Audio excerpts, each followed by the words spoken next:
সুপ্রিয় পঞ্চম শ্রেণীর শিক্ষার্থীবৃন্দ, আশা করি তোমরা ভালো আছো। তোমাদের অনুরোধ শুনুনি 6-এর ক্ষয়ের আমরা 4 নম্বর নিয়ে কথা বলেছিলাম আগের দুইটা ভিডিওতে। আজকে আমরা 5 নম্বর নিয়ে কথা বলবো, সেটা হচ্ছে হিসাব করো।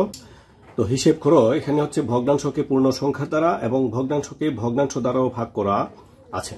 তো এখানে 16টি এখানে মোট 16টি সমস্যা রয়েছে। এই 16টি সমস্যা থেকে আমরা 16টারই সমাধান করব। তো তোমরা কাছে থাকবে। তো আমরা একে একে 16টা সমস্যার সমাধান করব। তো চলো প্রথমে আমরা 1 নম্বরটা করে নিচ্ছি। 1 নম্বর যেটা সেটা আছে 7 ভাগের 6 ভাগ, 7 ভাগের 6 ভাগ, ভাগ হচ্ছে 2। তো এখানে আমরা ভগ্নাংশের যদি ভাগগুলো করি, এই ভগ্নাংশের ভাগের ক্ষেত্রে যেটা তোমরা মনে রাখবো সবসময়, সেটা দেখো ভাজকটা কি আছে। ভাজকটা যেটা থাকবে, এই ভাজকের বিপরীত ভগ্নাংশ আমরা গুণ করব। তো এটা কেন গুণ করব, এটা কিন্তু এর আগে একটি ভিডিও দেওয়া আছে, প্রথম ভিডিওটা মানে অনুশীলনী অধ্যায় 6-এর, সেটা তোমরা দেখে আসতে পারো। তো আমরা কি বলছি এখানে, ভাজক কত আছে, ভাজক হচ্ছে এটা একটা ভগ্নাংশ, ঠিক আছে। তো ভগ্নাংশ যদি থাকে আমরা এই ভাগটাকে আমরা গুণ চিহ্ন করব, গুণ চিহ্ন করে এই যে ভাজকটা আছে ভাজকটার বিপরীত ভগ্নাংশ আমরা বসাবো। তো এখানে একটা পূর্ণ সংখ্যা রয়েছে, আমরা জানি কি পূর্ণ সংখ্যার এখানে হর সর্বদাই 1 থাকে। এই জন্য এই হরটা এখানে লব হয়ে যাবে, আর এখানে যে লব ছিল সেটা হর হয়ে যাবে। তো এখন আমরা যে আগের ভিডিওগুলোতে আমরা দেখেছি মানে কি এটা গুণ হয়ে গেছে এখন, তাহলে এটাকে গুণের কাজ আমরা করব। গুণের কাজ কিভাবে করে সেটা আমরা দেখেছি। তো এখানে আমরা একটু লঘিষ্ঠ আকারে প্রকাশ করার চেষ্টা করব। এই যে 2 দ্বারা যদি আমি 2কে ভাগ করি ফলটা হবে 1, 2 দ্বারা যদি আমি 6কে ভাগ করি ফলটা হবে 3। তো এখানে আর ভাগ করা যাচ্ছে না, তাহলে এখানে উপরে 3 গুণ হচ্ছে 1, 3 একে 3, আর নিচে হচ্ছে 7 গুণ 1, 7 একে 7। এই 1 নম্বরের উত্তর হচ্ছে এটা।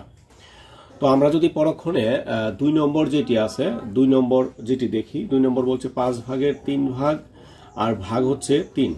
তো প্রিয় শিক্ষার্থী, সেটাও আমরা আগের মতোই সেটা করব। তো এখানে আমরা কি করব, আমরা যে ভাগ চিহ্নটা আছে সেটাকে আমরা প্রক্রিয়া চিহ্ন বিয়োগ গুণ করব। এটা উল্টে গেছে, সুতরাং এটাও বিপরীত হয়ে যাবে, আমরা এই জন্য মূলত করতেছি। তো এটার নিচে 1 আছে এটা। এখন আমরা কি করব, এটাকে লঘিষ্ঠ আকারে প্রকাশ করব। এই যে 3 এটাকে ভাগ দিলে 1 হবে, 3 দ্বারা এটাকে ভাগ দিলে 1 হবে।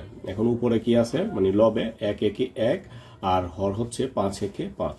এটাই হচ্ছে আমাদের 2 নম্বর যেটা ছিল 2 নম্বরের প্রশ্নের উত্তর। তো আমরা যদি 3 নম্বরটা দেখি, 3 নম্বরটা হচ্ছে 8 ভাগের 5 ভাগ, 8 ভাগের 5 ভাগ, ভাগ হচ্ছে 4। তো এখানে আমরা কি করব, এই যে পূর্বের মতোই একই নিয়ম, আমরা ভাগটাকে গুণ প্রকাশ করব। এটা যেহেতু ভাগের বিপরীতটা গুণ হয়ে গেছে, এটাও বিপরীত হবে, 1 উপরে 4 হচ্ছে নিচে। এবার আমরা যেটা করব সেটা হচ্ছে লঘিষ্ঠ আকারে প্রকাশ করা যায় কিনা দেখব। যদি লঘিষ্ঠ আকারে প্রকাশ করা না যায়, তখন আমাদের যে নিয়ম আছে ওই নিয়মই আমরা করব। লঘিষ্ঠ আকারে এখানে কত আছে, আর কাটাকাটি সম্ভব না, তাহলে 5 একে 5, আর 4 8 হচ্ছে 32। এবার দেখবো এটা কি প্রকৃত নাকি অপ্রকৃত। এটা হচ্ছে একটা প্রকৃত ভগ্নাংশ, তাহলে উত্তর হবে এটাই। তো এটা 3 নম্বর চলে গেছে। আমরা এখন 4 নম্বর যেটি আছে, 4 নম্বর প্রশ্নটা আমরা দেখব। 4 নম্বর প্রশ্ন, 4 নম্বরটা বলছে 8 ভাগের 9 ভাগ, 8 ভাগের 9 ভাগ, ভাগ হচ্ছে 6। তো এবার আমরা যেটা করব, এই 8 ভাগের 9 ভাগ, এই ভাগটাকে আমি গুণ চিহ্ন দিব, দেওয়ার পর এটা বিপরীত ভগ্নাংশ হবে। নিচে হর 1 আছে, এই 1টা লব হবে, এটা হর হবে। এখন আমি দেখবো এটাকে লঘিষ্ঠ আকারে প্রকাশ করা যায় কিনা। যদি লঘিষ্ঠ আকারে প্রকাশ করা সম্ভব হয়, আমরা লঘিষ্ঠ আকারে প্রকাশ করব। তো লঘিষ্ঠ আকারে প্রকাশ করতে গেলে এটাকে 3 দ্বারা ভাগ করা যাবে, 3 দ্বারা এটাকে ভাগ করলে ফলটা হবে 2, এটাকেও 3 দ্বারা ভাগ করা যাবে, ফলটা হবে 3। লঘিষ্ঠ আকারে কিভাবে প্রকাশ করতে হয়, কোন কোন নিয়মে করতে হয়, সবগুলাই কিন্তু আমরা আগের ভিডিওতে কথা বলেছি। আচ্ছা, তো এখন আমরা কি করব, আমরা লবে লবে গুণ করব। 3 এর একে 3, আর নিচে হচ্ছে 8 দ্বিগুণে 16। এটা হচ্ছে একটা প্রকৃত ভগ্নাংশ, উত্তর হবে এটাই। তো এটা 4 নম্বরটা ছিল এবার রকম। আমরা 5 নম্বরটা যদি দেখি, 5 নম্বরটা হচ্ছে 5 ভাগের 3 ভাগ, এটা হচ্ছে অন্যরকম, মানে ভগ্নাংশকে ভগ্নাংশ দ্বারা ভাগ। তো একই রকম, আমি প্রথমে বলেছি ভগ্নাংশকে যখন আমরা ভগ্নাংশ দ্বারা ভাগ করবো বা পূর্ণ সংখ্যা দ্বারা ভাগ করব, যাই হবে সেটা আমরা কি করব, এই ভাগের বিপরীত চিহ্ন বসাবো। ভাগের বিপরীত চিহ্নটা হবে গুণ, আর এটাও বিপরীত ভগ্নাংশ হবে। লব ছিল 2, হর হয়ে যাবে 2, হর ছিল 7, লব হয়ে যাবে 7। এবার আমরা এটাকে প্রকৃত মানে লঘিষ্ঠ আকারে প্রকাশ করা যায় কিনা আমরা দেখব। তো এটাকে দেখো লঘিষ্ঠ আকারে প্রকাশ করা সম্ভব না, কারণ এটাকে 2 দ্বারা ভাগ যাবে, 2 দ্বারা একটাকেও ভাগ যাবে না। এইটাকে 5 দ্বারা যাবে, একটাকে 5 দ্বারা যাবে না। তো এখন আমরা কি করব, এখন আমরা গুণ করব। 3 7 21, আর হচ্ছে 5 দ্বিগুণে 10। এবারে দেখো একটু, এটা হচ্ছে একটা অপ্রকৃত ভগ্নাংশ। তো অপ্রকৃত ভগ্নাংশ থাকলে আমি মিশ্র ভগ্নাংশ প্রকাশ করব।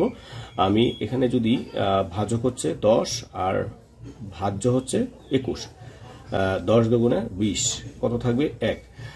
তো এখানে আমরা যেটা করব সেটা হচ্ছে, এটা হচ্ছে পূর্ণ সংখ্যা আর এটা হচ্ছে হর, এটা হচ্ছে লব। এটা হচ্ছে আমাদের 5 নম্বর যেটা ছিল, 5 নম্বর প্রশ্নের উত্তর হচ্ছে এটা। তো মূলত আমরা 5টা প্রশ্নের সমাধান করেছি। আমরা এখন 6 নম্বর যে প্রশ্ন আছে, 6 নম্বর প্রশ্নটা বলছে 9 ভাগের 2 ভাগ, 9 ভাগের 2 ভাগ, ভাগ হচ্ছে 4 ভাগের 9 ভাগ, 4 ভাগের 9 ভাগ। তো প্রিয় শিক্ষার্থী, এটাও আমরা মানে গতানুগতিক যেভাবে করি সেভাবেই করব। সেটা আমরা কি করব, এই যে 9 ভাগের 2 ভাগ, এই ভাগটা কি হয়ে যাবে, গুণ হয়ে যাবে, আর এটা উল্টো হয়ে যাবে। উল্টো বলতে লব হর হবে, হর লব হবে। এবার দেখবো আমাকে এটাকে লঘিষ্ঠ আকারে প্রকাশ করা যায় কিনা। এটাকে কিন্তু লঘিষ্ঠ আকারে প্রকাশ করা সম্ভব না, কারণ 9 দ্বারা কোনোটাকে ভাগ যাবে না। এটাকে 3 দ্বারা যাবে, 9 দ্বারা যাবে, একটাকেও যাবে না। তাই আমরা কি করব, লবে লবে গুণ, 4 দ্বিগুণে 8, আর এখানে হচ্ছে 9 নং 81। তো এখন এটাকে দেখবো আবার যে এটাকে কি লঘিষ্ঠ মানে প্রকৃত ভগ্নাংশ নাকি অপ্রকৃত ভগ্নাংশ। এটা হচ্ছে একটা প্রকৃত ভগ্নাংশ, তাহলে উত্তর হবে এটাই। তো এটা 6 নম্বর এরকম ছিল। আমরা যদি 7 নম্বরে একটা দেখি, 7 নম্বরে বলছে 3 ভাগের 2 ভাগ, 3 ভাগের 2 ভাগ আর হচ্ছে 6 ভাগের 5 ভাগ, 6 ভাগের 5 ভাগ। তো এবার আমরা কি করব, আমরা এই যে ভাগ আছে এটাকে আমরা গুণ করব, এটা বিপরীত ভগ্নাংশ হবে, বিপরীত ভগ্নাংশ। এবার আমি দেখবো এটাকে লঘিষ্ঠ আকারে প্রকাশ করা যায় কিনা। আমি যদি লঘিষ্ঠ আকারে প্রকাশ করতে চাই, আমরা দেখবো এই যে এটাকে 3 দ্বারা ভাগ করা যাবে 1, এটাকেও 3 দ্বারা ভাগ করা যাবে, 3 দুগুণে 6। এবার আমরা দেখি 2 দুগুণে 4 আর 5 একে 5, এটা একটা প্রকৃত ভগ্নাংশ, তাহলে উত্তর হবে এটাই। ঠিক আছে, তো এটা 7 নম্বর চলে গেল। আমরা যদি পরবর্তীতে আমরা 8 নম্বরটা দেখি, 8 নম্বরটা বলা হচ্ছে 5 ভাগের 2 ভাগ, 5 ভাগের 2 ভাগ আর হচ্ছে 9 ভাগের 8 ভাগ, 9 ভাগের 8 ভাগ। তো এবার আমরা কি করব, এই ভাগটাকে আমরা গুণ করব। গুণ করার পর এটা আমরা বিপরীত ভগ্নাংশ হবে, এটা 8 নিচে চলে যাবে, 9 উপরে। এবার দেখবো এটাকে কি আমরা মানে লঘিষ্ঠ আকারে প্রকাশ করতে পারি কিনা। তো এটাকে লঘিষ্ঠ আকারে প্রকাশ করতে গেলে আমাদের ভাগ করতে হবে। এটাকে 2 দ্বারা ভাগ যাবে, এটাকে 2 দ্বারা ভাগ যাবে, এটাকে 2 দ্বারা ভাগ গেলে ফলটা হবে 4, এটাকে 2 দ্বারা ভাগ গেলে ফলটা হবে 1। এবার আর ভাগ করা সম্ভব হচ্ছে না, তাই আমরা কি করব, 9 একে 9 আর 4 5 হচ্ছে 20। এটা হচ্ছে আমাদের আরেকটা প্রশ্নের উত্তর।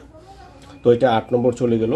আমরা যদি 9 নম্বরটা একটু দেখি, আর 9 নম্বরটা বলছে 3 ভাগের 2 ভাগ, 3 ভাগের 2 ভাগ, ভাগ হচ্ছে 15 ভাগের 8 ভাগ। তো এখন আমরা কি করব, এই 3 ভাগের 2 ভাগ রাখবো, এই ভাগটাকে আমরা গুণ চিহ্ন দেব। ঠিক আছে, তো এরপরে আমরা কি করব, এটা লব হর হয়ে যাবে, হর লব হয়ে যাবে, মানে এটা ছিল 15 ভাগের 8, এখন হয়ে যাবে 8 ভাগের 15। এবার আমরা দেখি এটাকে কি লঘিষ্ঠ আকারে প্রকাশ করা সম্ভব কিনা, একটু চেষ্টা করি। এটাকে 3 দ্বারা ভাগ করা যাবে, এটাকে 3 দ্বারা যাবে না, কিন্তু এটাকে যাবে। তাহলে এটাকে 3 দ্বারা ভাগ করে গেলে ফলটা হবে 1, আর এটাকে 3 দ্বারা ভাগ করলে ফলটা হবে 5, 3 5 15। এবার এটাকে 2 দ্বারা ভাগ করলে ফলটা হবে 1, আর এটাকে 2 দ্বারা ভাগ করলে ফলটা হবে 4। এবার আমরা দেখি উপরে 5 একে 5, নিচে হচ্ছে 4 একে 4। এটাই হচ্ছে আমাদের আরেকটা প্রশ্নের উত্তর, মানে 9 নম্বর। এখন আমরা দেখব 10 নম্বর যে প্রশ্ন আছে, এই 10 নম্বর প্রশ্নে নিয়ে কথা বলি। 10 নম্বর বলছে 5 ভাগের 2 ভাগ, 5 ভাগের 2 ভাগ আর ভাগ হচ্ছে 15 ভাগের 8 ভাগ। এবার আমরা কি করব, আগের মতোই 5 ভাগের 2 ভাগ, এই ভাগটাকে গুণ দেব আর এটাকে বিপরীত বানাবো। 8 উপরে ছিল, 8 নিচে আনলাম। ঠিক আছে, এবার দেখবো এটাকে লঘিষ্ঠ আকারে প্রকাশ করা যায়। দেখো এটাকে 5 দ্বারা ভাগ করা যাবে, এটাকেও 5 দ্বারা ভাগ করা যাবে। এটাকে যদি 5 দ্বারা ভাগ করে ফলটা হবে 1, এটাকে 5 দ্বারা ভাগ করলে ফলটা হবে 3, এটাকে 2 দ্বারা ভাগ করলে ফলটা হবে 1, এটাকে 2 দ্বারা ভাগ করলে ফলটা হবে 4। তো এখানে দেখি আমরা 3 একে 3 আর এখানে হচ্ছে 4 একে 4, এটা একটা প্রকৃত ভগ্নাংশ। এটাই হচ্ছে আরেকটা উত্তর। তো তারপর যদি আমরা 11 নম্বর যে প্রশ্নটা আছে, 11 নম্বর প্রশ্নের উত্তরটা আমরা দেখি। 3 ভাগের 2 ভাগ, 3 ভাগের 2 ভাগ আর হচ্ছে 9 ভাগের 4 ভাগ, 9 ভাগের 4 ভাগ। এবার আমরা দেখি 3 ভাগের 2 ভাগ, আর এই ভাগটাকে আমরা গুণ করব, আর হচ্ছে 9 ভাগের 4 ভাগ, এটা উল্টাইলে হবে 4 ভাগের 9 ভাগ। এবার আমরা দেখব এটাকে লঘিষ্ঠ আকারে প্রকাশ করা যায় কিনা। এখানে দেখি এটাকে 3 দ্বারা ভাগ করা যাবে, এটাকে 3 দ্বারা ভাগ করা যাবে। তাহলে 3 দ্বারা এটাকে ভাগ করলে ফলটা হবে 3, 3 দ্বারা এটাকে ভাগ করলে ফলটা হবে 1। এটাকে 2 দ্বারা ভাগ করা যাবে, ফলটা হবে 1। এটাকে 2 দ্বারা ভাগ করলে ফলটা হবে 2 দুগুণে 4। এখানে হবে 3 একে 3 আর এখানে হবে 2 একে 2। এবার আমরা দেখবো এটা কি প্রকৃত নাকি অপ্রকৃত ভগ্নাংশ। এটা একটা অপ্রকৃত ভগ্নাংশ। যেহেতু এটা অপ্রকৃত ভগ্নাংশ, তাহলে আমাদেরকে যেটা করতে হবে, এটাকে আমরা মিশ্র ভগ্নাংশে প্রকাশ করব। একবার যাবে, 2 একে 2, 1। আর এখানে হচ্ছে 1, 2 এক সমস্ত 2 ভাগের 1 ভাগ। এই 1 সমস্ত 2 ভাগের 1 ভাগ হচ্ছে উত্তর। তো এটা আমাদের 11 নম্বর যে প্রশ্ন ছিল, 11 নম্বর প্রশ্নের উত্তরটা আমরা করলাম। এখন আমরা 12 নম্বর যে প্রশ্ন আছে, এই 12 নম্বর প্রশ্নের উত্তরটা আমরা দেখি। 12 নম্বরটা বলছে 7 ভাগের 5 ভাগ, 7 ভাগের 5 ভাগ ভাগ হচ্ছে 28 ভাগের 15 ভাগ, 28 ভাগের 15 ভাগ। আমরা আগের মতোই কি করব, এই ভাগটাকে আমরা গুণ করব। গুণ করলে এটা উল্টে যাবে, 28 উপরে চলে যাবে, 15 হচ্ছে নিচে। এবার আমরা দেখি আমরা যেটা করব সেটা লঘিষ্ঠ আকারে প্রকাশ করা যায় কিনা। হ্যাঁ, সম্ভব। এটাকে 5 দ্বারা ভাগ করা যাবে, 5 দ্বারা ভাগ করলে ফলটা হবে 1। এটাকে 5 দ্বারা ভাগ করলে ফলটা হবে 3। এটাকে 5 দ্বারা মানে 7 দ্বারা ভাগ করলে ফলটা হবে 1। এটাকে 7 দ্বারা ভাগ করলে ফলটা হবে 4। এবার আমরা দেখি উপরে 4 একে 4 আর নিচে হচ্ছে 3 একে 3। এবার দেখো এটা একটা অপ্রকৃত ভগ্নাংশ, তাহলে এটা মিশ্র ভগ্নাংশ আগে প্রকাশ করতে হবে। আমরা এখানেও ভাগ করতে পারি বা আলাদা জায়গায় ভাগ করে নিয়ে আসতে পারি, অথবা নিচেও ভাগ করতে পারি। একবার যাবে, 3 একে 3, 1। তাহলে এখানে হবে পূর্ণ সংখ্যা হচ্ছে এটা, আর এটা হচ্ছে হর, এটা হচ্ছে লব। এটা হচ্ছে আমাদের আর একটা প্রশ্নের উত্তর। তো এটা 12 নম্বর ছিল। আমরা যদি এখন 13 নম্বর প্রশ্নটা দেখি, 13 নম্বর প্রশ্নটা হচ্ছে পূর্ণ সংখ্যাকে ভগ্নাংশ দিয়ে ভাগ। পূর্ণ সংখ্যাকে একটা ভগ্নাংশ দিয়ে ভাগ। তো এখন আমরা দেখব এই 7, এই ভাগটাকে কিন্তু আগের মতোই আমরা গুণ করব, আর এটা মানে বিপরীত হয়ে যাবে, 9 আর হচ্ছে 5। তো এবার আমরা কি করব, এটাকে লঘিষ্ঠ আকারে প্রকাশ করা যায় কিনা দেখব। যদি লঘিষ্ঠ আকারে প্রকাশ করতে পারি তাহলে ভালো, না করতে পারলেও আমরা উত্তরটা বানাবো। এখন এটাকে এটার নিচে মনে মনে কিন্তু এটা পূর্ণ সংখ্যা, এটা কিন্তু নিচে 1 আছে হর। এখন আমরা দেখবো এই 9 দ্বারা এটা কাটা সম্ভব না, 5 দ্বারা এটাকে ভাগ করা সম্ভব না, এটাকে না। তাহলে আমাকে কি করতে হবে, এটা নিচে 1 আছে, 1 আর 5-এর লসাগু হচ্ছে 5, আর এখানে হচ্ছে 7 9 63। এবার এটা একটা অপ্রকৃত ভগ্নাংশ, তাহলে আমরা কি করব, আমরা ভাগ করব। যদি আমরা ভাগ করি কত যাবে, একবার 5 একে 5, 6 থেকে 5 চলে গেলে 1 আর হচ্ছে 3। এবার হচ্ছে 5 দুগুণে 10, 3। তো এখন আমরা যেটা করব সেটা হচ্ছে, এটা হচ্ছে পূর্ণ সংখ্যা, এটা হচ্ছে হর, আর এটা হচ্ছে লব। তো এইরকম হয়েছে আমাদের 13 নম্বর যে প্রশ্ন আছে, 13 নম্বর প্রশ্নের উত্তর। তো আমরা 14 নম্বর যে প্রশ্নটা আছে, 14 নম্বর যে প্রশ্ন, 14 নম্বর প্রশ্নটা বলছে 8 ভাগ হচ্ছে একটা পূর্ণ সংখ্যা দ্বারা, সেটা হচ্ছে 7 ভাগের 6 ভাগ। তো আমরা এখন কি করব, এই ভাগটাকে আগের মতো গুণ চিহ্ন করব, আর এটা উল্টো হয়ে যাবে 6 7। ঠিক আছে। এখন আমরা দেখবো এটাকে কি লঘিষ্ঠ আকারে প্রকাশ করা যায় না। এটা হচ্ছে হর, মানে হরের, এটা হচ্ছে লব। এটাকে 2 দ্বারা ভাগ করতে পারবা, ফলটা হবে 3। এটাকে 2 দ্বারা ভাগ করবা, ফলটা হবে 4। তো এখন কি আছে, এটা 3 আর উপরে হচ্ছে 4 7 28।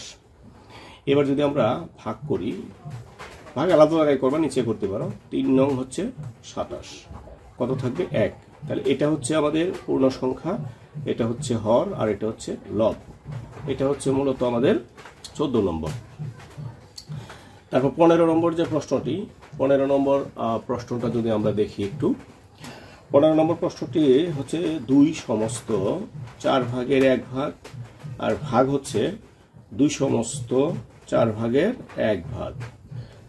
আচ্ছা, তো এরকম যখন থাকবে তোমাদের একটা মানে মিশ্র ভগ্নাংশ বা মিশ্র ভগ্নাংশ প্রকৃত ভগ্নাংশ যাই থাকুক না কেন, মিশ্র যেখানেই পাবো আমি, যোগের ক্ষেত্রেই হোক, গুণের ক্ষেত্রেই হোক, বিয়োগের ক্ষেত্রেই হোক, ভাগের ক্ষেত্রে হোক, সেটাকে অপ্রকৃত ভগ্নাংশে প্রকাশ করে নিবা। তো এখানে আমরা কি করব, অপ্রকৃত ভগ্নাংশে প্রকাশ করলে 2টা গুণ হবে, 4 দুগুণে 8, 8 আর একে হচ্ছে 9। তারপর এখানে ভাগ, এখানেও আমরা এইভাবে করব, 4 দুগুণে 8 আর একে 9। তো এইবার আমরা আগে যেভাবে করেছি সেই রকম কিন্তু আছে। তো আমরা কি করব, এই ভাগটাকে আমরা গুণ করব, গুণ করলে এটা উল্টে যাবে। এবার আমরা যদি ইয়ে করি, কাটাকাটি মানে লঘিষ্ঠ আকারে প্রকাশ করি, কিছুই থাকলো না, মানে সব 1 থাকলো, এই জন্য উত্তর হবে 1। এটাই হচ্ছে আমাদের 15 নম্বর যে প্রশ্ন ছিল, 15 নম্বর প্রশ্ন। তো আমরা আজকের সর্বশেষ যেটি 16 নম্বর প্রশ্ন, সেটা আমরা দেখব। একটি পূর্ণ সংখ্যাকে একটি মিশ্র ভগ্নাংশ দিয়ে ভাগ। তো এই ক্ষেত্রে আমি কি করব, আমরা আগে মিশ্র ভগ্নাংশটাকে অপ্রকৃত ভগ্নাংশ বানাবো। 4 দুগুণে 8, 8 আর 1 হচ্ছে 9। এখন আমরা কি করব, এই যে ভাগ আছে এই ভাগটাকে আমি গুণ বানাবো, গুণ বানিয়ে এটাকে আমি উপর বিপরীত করে দিব। তো এখন আমি একটু এই পাশ নিয়ে করছি, এটাকে কিন্তু লঘিষ্ঠ আকারে প্রকাশ করা সম্ভব না, তাহলে আমরা গুণ করব। নিচে আছে 9 আর উপরে 4 11 হচ্ছে 44। এবার দেখো, এবার হচ্ছে একটা অপ্রকৃত ভগ্নাংশ। অপ্রকৃত ভগ্নাংশকে আমরা রাখতে পারবো না, আমরা এটাকে মিশ্র ভগ্নাংশ বানাবো। কতবার যাবে, 4 নং 36, 5 নং 45, 5 বার দিলে বেশি হয়ে যায়, তাহলে 4 বার যাবে। 4 নং হচ্ছে 36, 36 মানে 14 থেকে যদি 6 চলে যায় 8 থাকবে, 3 থেকে 3 গুলো কিছুই না। তাহলে এখন আমাদের কি করতে হবে, এটা হবে একটা পূর্ণ সংখ্যা, এটা হবে হর, এটা হবে লব। এটা হচ্ছে উত্তর। তো প্রিয় শিক্ষার্থী, তোমাদের এই 16টা পরপর যে 16টা প্রশ্ন আমি সমাধান করে দিলাম, এই সমাধানগুলো কেমন লেগেছে, কতটুকু কঠিন লেগেছে বা সহজ লেগেছে সেটা অবশ্যই কমেন্টস বক্সে আমি কমেন্টস আশা করি। আর তোমরা গ্রুপে যুক্ত হয়ে নাও, তাহলে তোমরা অতি দ্রুতই আমার সাথে যোগাযোগ করতে পারবে। তাহলে আজকে এখানে বিদায় দিচ্ছি। ভালো থাকবে সবাই, ধন্যবাদ সবাইকে।